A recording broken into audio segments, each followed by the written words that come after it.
afternoon, everyone. My name's Jodie Olbst and I work in the Communications Department for CareSure. I'm going to be presenting today on the digital media strategy for CareSure, and I'd like to start by showing my respect and acknowledge the traditional custodians of this land, of elders past and present, on which this event takes place. So, as I said, it's a digital media strategy that I'm presenting to you today. It has been created so that it can be included as part of the overall CareSure communications strategy. And as we all know, CareSure has a very diverse workforce. We have people from different cultural and linguistic backgrounds. We have Aboriginal and Torres Strait Islander staff. We have staff who are of different ages, and we also have staff that have various disabilities. So it's our aim to continue building that diverse workforce, and this digital media strategy is intended to help with that process. So staff from different backgrounds can help us to provide better services to a community that is very diverse in itself. Now, this digital presentation strategy is going to help to promote that supportive workplace and the community. And it's important that we communicate in a way that's accessible and understood by all diverse groups. So I'm hoping that today's presentation will show you that the elements of this strategy are intended to achieve that diversity. Okay. Now, this is basically a presentation to show you how to do presentations using PowerPoint. And what I've got here is a sample title page that should be used in that same style with all of the presentations that you create for not only staff use but for services that we provide to the community. So there are a couple of things that are key to presenting and to creating a digital presentation. A sign of a good presentation is that when your audience leaves the presentation, they actually remember what you were talking about and something resonates with them. They can remember it not just immediately after the presentation, but many days and months afterwards. And we probably all know ourselves a few social etiquette tips about doing PowerPoint presentations. You've probably heard of death by PowerPoint. We don't want to create presentations that have excessive number of slides, that have excessive amounts of text. The purpose of a PowerPoint presentation is not to transfer all of what you are going to say onto each slide, because that you might as well just give them the presentation in a hard copy. So with that in mind, there are a few tips that you can follow when designing each slide within a presentation. As I said, this is an example of a title page. You can see just the main elements that stand out. We've got up the top the CareSure branding. We have a main title communicating with each other, and then a subheading which I have put in a different colour, digital presentations. So I'm going to move to the next slide just to give you a bit of a breakdown of what those elements are in that example page. So the first column shows the element type in the slide, and then just a few details about that. So the font type for this strategy I've chosen is Tahoma.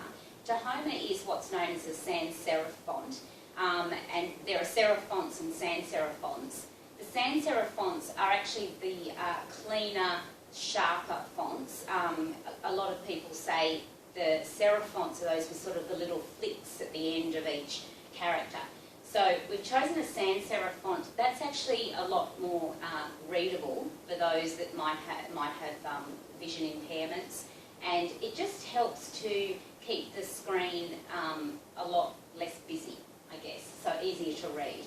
You might find the serif fonts are used for big chunks of text in newspapers and books and that kind of thing. It's easier to read in that way. The font size for titles on title pages I've set as 44. It's a bit of a standard size that has been proven to be effective for a presentation setting. It's easy to read from afar. In this case, I've chosen the font colour to be yellow for the larger ones. I did have a subheading in white, but again, if you have a look at the specific accessibility features, I've used very distinct contrasting colours, particularly to help those with any kind of colour deficiencies. So it's about having a strong contrast between the background and the foreground so that it's easier to read and translate. The company name, logo, size and placement, I've included some dimensions there for a title page. Of course that's a guide, and depending upon what the presentation is and what you're going to be showing on each title page, you might need to adjust that. But I've used that as a guide so it's not too big and not too small. And in terms of imagery, well, images can be varied across many different presentations. I guess a couple of tips is that don't overcrowd any of your slides with images. I mean, images are great because a picture does tell 1,000 words, and people do remember images far longer than words, if the image is the right one. But images, I wouldn't be doing too much overlapping of images, and there is a transparency feature within PowerPoint which pretty much just fades the lightness of the picture if you need to overlay that with text and you want the text to stand out but you still want the image. So I guess just use your discretion in terms of not overcrowding the title page with images and not losing the actual title in amongst that. Now what I've got here is an example of a contents page, and again using the similar accessibility features, I've stuck to the background as being blue, and the title, as you can see, is in yellow. I've given an example of one of the objectives of the CareSure's communication strategy is to celebrate diversity. I've used an image here, and because I've chosen to put the image, one image on the page, I've enlarged it, and even though my contents page's style is to have white text, I've actually changed that to black because looking at the actual colours of the image behind it, I felt that black stands out more over the yellow than the white. So that's what I mean about using the digital presentation style guide, but there can be exceptions. What I've also shown here an example of is the use of bullet points. So I have recommended the use of 2 levels of bullet points.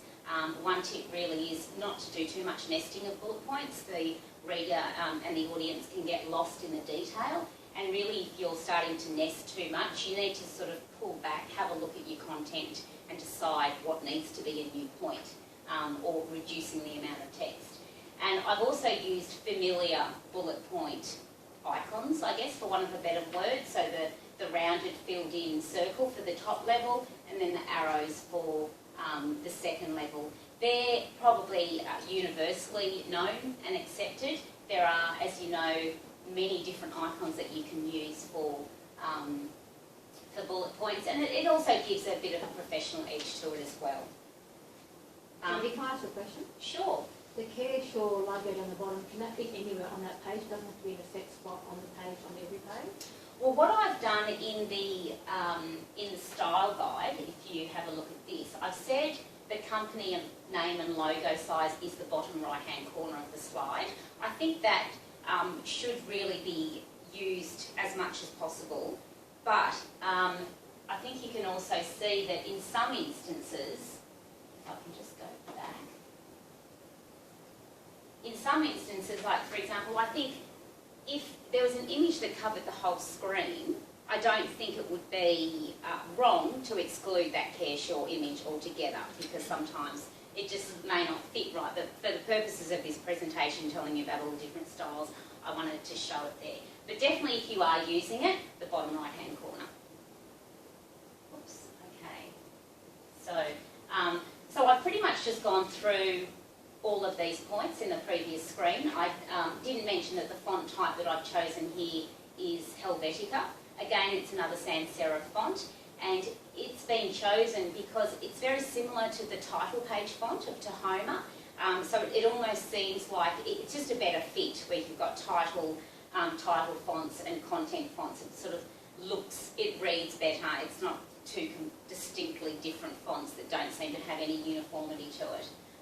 The font size for content pages I've put down as 30. Again, this is a guide. If you do have limitations, for example, in giving you this presentation, I've been limited to 10 screens only, so I've had to use a smaller font size for some of these things. If you were to stick to 30 and you had a bit more freedom in the number of slides that you used, certainly increase the number of slides. The font colour I've said is white, and that's also to satisfy the colour deficiency accessibility rule, but also to be distinct from the actual titles. So the background again is blue, the logo we've discussed. Similarly with the title pages, use imagery wisely. Try and find images that really capture the key message that you're trying to portray on the particular slide. Specific accessibility features, again, I've talked about the contrasting colours. When you are designing slides, particularly for those with vision impairments, there is what's known as screen readers. The presentation is translated into a screen reader, and alternative text is a feature for non-text elements, so any images or objects that are on your slide, you can put a title next to it and a description so that when it goes through that screen reader translation, it will be picked up, and those people who can't actually visually view the slide will be able to capture everything about that through the screen reader. Short and concise headings on each slide are also something that helps for those who are visually impaired, because in the screen reader they'll know exactly what each of the columns may represent if there are tables.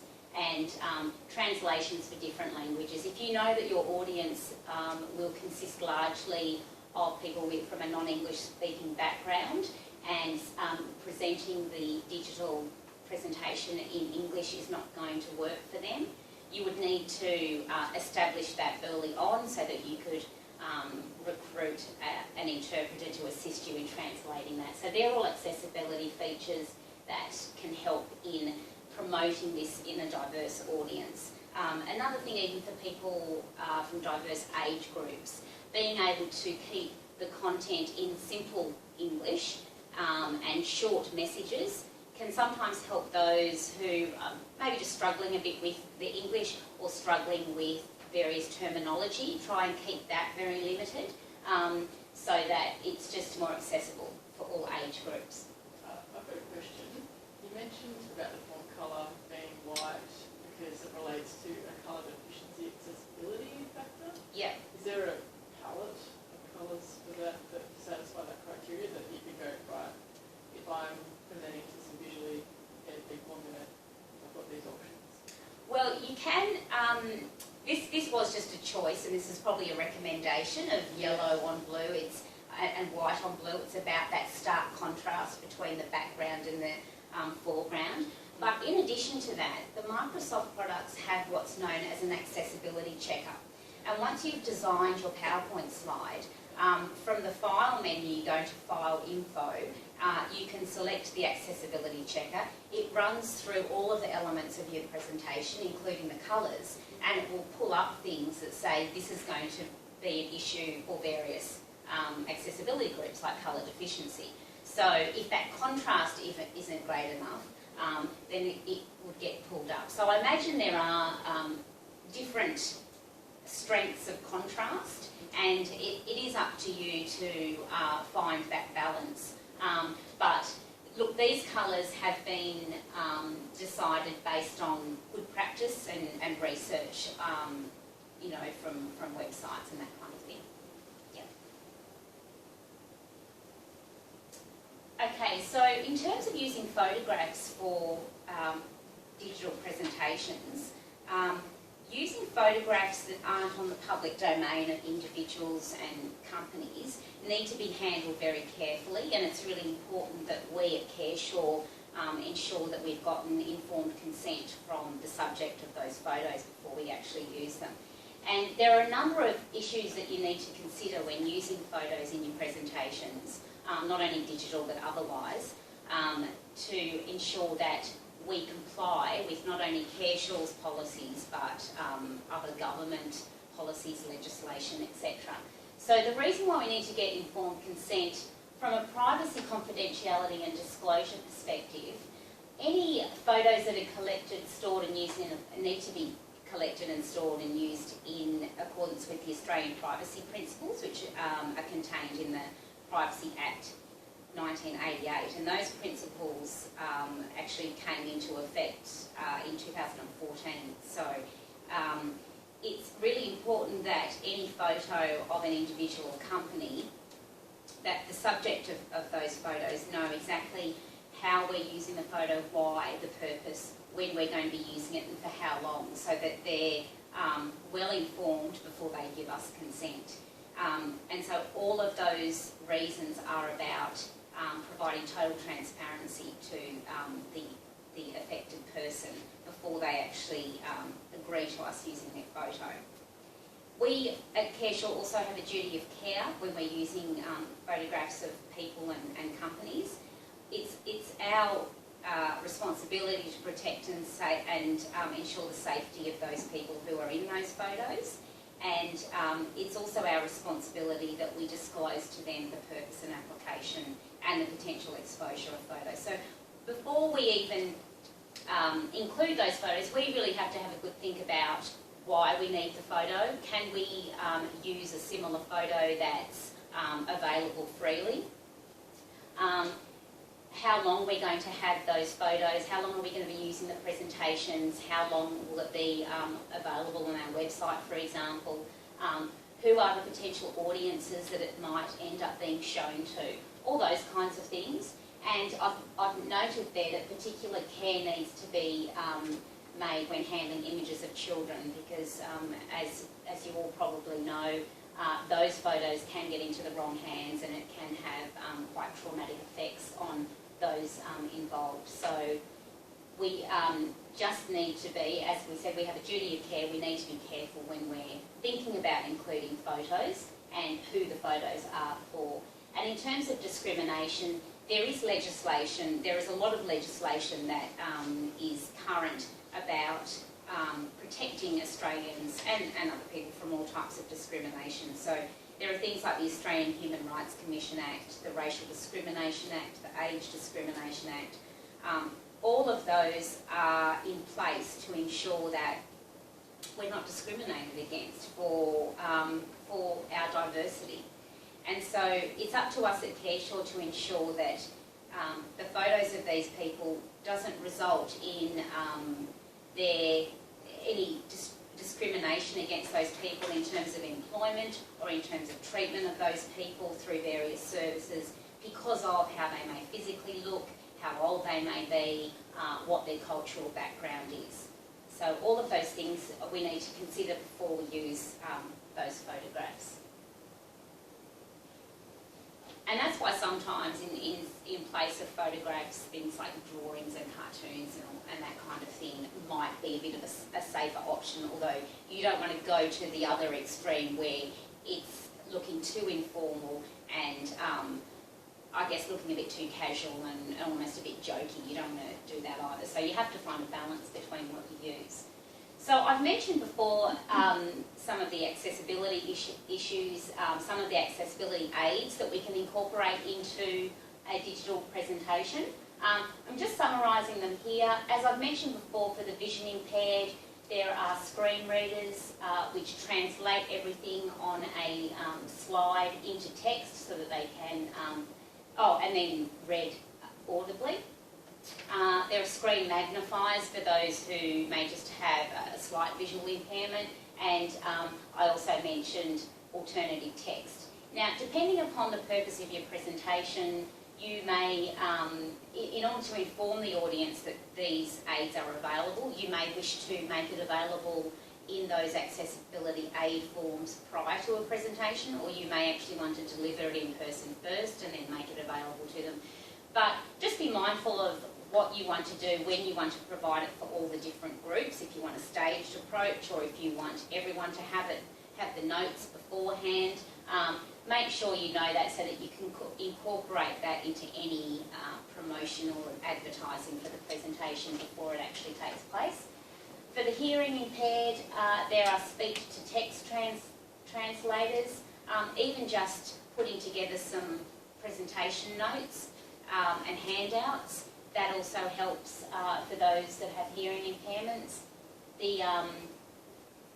The presentation notes can be placed on our company's website for easy access, and there are also captions which you can build into each of the slides, just so that there's a little bit more assistance in describing all of the elements of each page.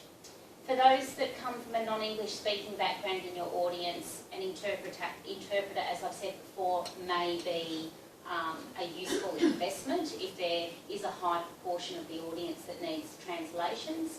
Translated notes could also be provided before or after the presentation. And again, simple English, as I mentioned to you before. Don't use slang, don't use acronyms, don't use tech speak, that kind of terminology that isn't easily understood by a more diverse audience. And colour deficiency, I think I've emphasised that quite a bit about contrasting colours, limiting the colours as well. You don't want a colour explosion, different colours across every screen. You don't want too many, screen, I can't remember the name, but those things where they just, things flying in, the animations, that kind of thing, because that can difficult to modify that and translate that for those from different audience groups, and it also just makes it quite busy. So, and using textures instead of different colours, so reflections, the boldness of things, and you can make things beveled and that kind of thing. So accessibility aids are pretty self-evident in the presentation themselves. You don't really need to promote that before the presentation. So I just want to go through, this is a workflow of what you would need to do when you develop a PowerPoint digital presentation in Careshaw. It's just the steps that you need to make sure you do. So you want to identify the purpose of your presentation and ensure that it's clear in your mind and in the team's mind what the purpose of the presentation is. If it's not clear to you, it certainly won't come across clear to the audience. You have to know your audience, and this can be done at the same time as step one. If you sit together and understand what are we trying to do and who are we trying to give this message to.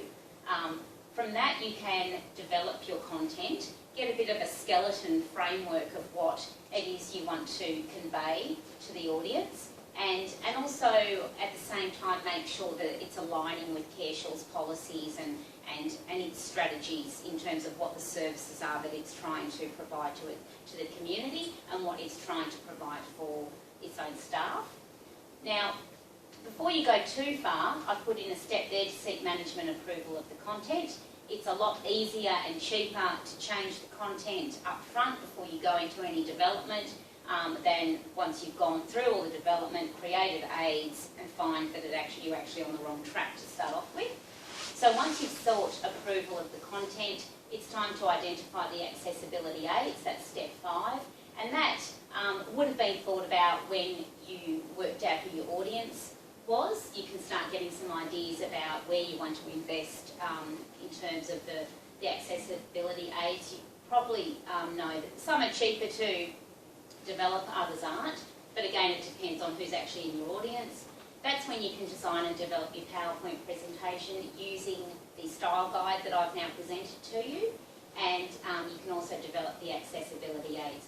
If you've decided that you need an interpreter and you want to translate, it's good to really bring them in early on, because not only can they translate what you've put on the slide, but they can help you to develop what's on your slide. They can often give you an insight into that audience and help you to create the messages and word them in a way that actually makes sense to that audience. Once you've done the development and design, and that will be an iterative process of testing it, you can seek management approval of the final materials, the presentation and the aids, and then at step 9 you can deliver the presentation and finally evaluate the presentation. You need to constantly get feedback on the presentations that you give so that you can improve for any future presentations. So finally, in terms of how this digital presentation relates back to CareSure's overall communication strategy, there are four main key outcomes of CareSure's strategy, and I believe this addresses or relates back quite strongly to two of those outcomes, and that is increasing the diversity of our workforce and committing to action. So this presentation, as far as increasing the diversity of our workforce, we've put more accessible aids in there to make it more readable to the whole workforce, and that motivates those people in those diverse groups to want to contribute to ideas, and it helps CareSure to retain a workforce that's diverse. I guess there are two main parts to having a diverse workforce. One is to recruit them, to attract them into CareSure, and the other one is to retain them. So it's one thing to bring them in and to promise them that we promote a diverse workforce, but it's another thing to show to them that we recognise that everyone has their differences, and we want to create processes and protocols and work content that can be understood by all. And in terms of committing to action, well, that's about showing that we are committed to workplace diversity through the activities and the way that we communicate with each other in our staff. And for the reasons I've mentioned before, they're closely related. We've shown that in this presentation, we want to share information across all of our workforce, and we want everyone to contribute. So this opens it up to everyone from different backgrounds being able to provide advice and feedback and shape the policies and the programs that we offer to those in the community. Okay, so that's the end of the formal part of the presentation. What I will ask you to do, I do have a feedback form to cover that question, that step 10 in our work, in our workflow about getting evaluation so that we can improve it. So thank you very much for attending this presentation. I will give you the feedback form, and you can fill it in for me and return it to me as soon as you can. That would be greatly appreciated. It's only 5 questions, and it's a combination of what you've gotten out of this presentation and also how you think that I've fared in terms of delivering it to you. So thank you for your time. If there aren't any other questions, then I'll wrap up the presentation. I've got one. Yep. It seems like a really good resource that you've shown there today. Would you be able to send us an electronic copy of that so we can use it into the future? Sure can, and I can also send you some notes as well. So thanks for asking. I'll definitely send that through to the whole group.